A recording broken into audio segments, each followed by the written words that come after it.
Demi Lovato is getting candid about her history of drug use and reflects on how this coping mechanism might have actually saved her life at times. Let's get into it. Just weeks ahead of the release of Demi Lovato's 4-part documentary Dancing with the Devil, she's opening up even more about her past issues with drugs and how, in large part, dealing with these addictions actually saved her life.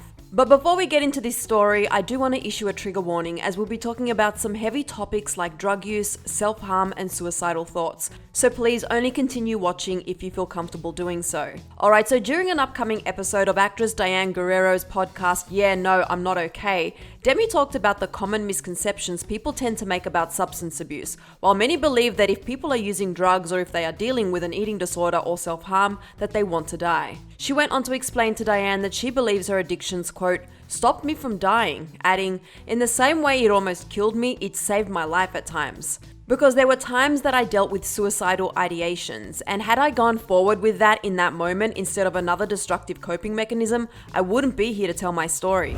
As many fans know, March of 2018 marked 6 years of sobriety for Demi, but later that year in July she relapsed and was rushed to hospital after suffering 3 strokes and a heart attack from an overdose. It was then when she began seeking treatment and rehab immediately upon leaving the hospital. Since then, Demi has been able to come to the realization of why she turned to those harmful coping mechanisms, saying, quote, I genuinely was in so much pain that I didn't want to die and I didn't know what else to do.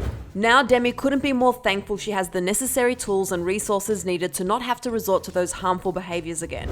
She also talks about the effects of making comparisons to people in the media when she was growing up and coming to terms with the fact that everything isn't what it seems, saying, quote, I would look at people in the media and I would just compare myself, not feel good enough, not feel thin enough, and wonder how it was that these people were living lives that seemed so perfect, but yet I was in so much pain. And when I got to the spotlight, I was like, oh, it's not perfect here, nobody has a perfect life, it just looks that way. Demi is also committed to breaking the stigma surrounding Hollywood that everyone promotes their very best selves at all times.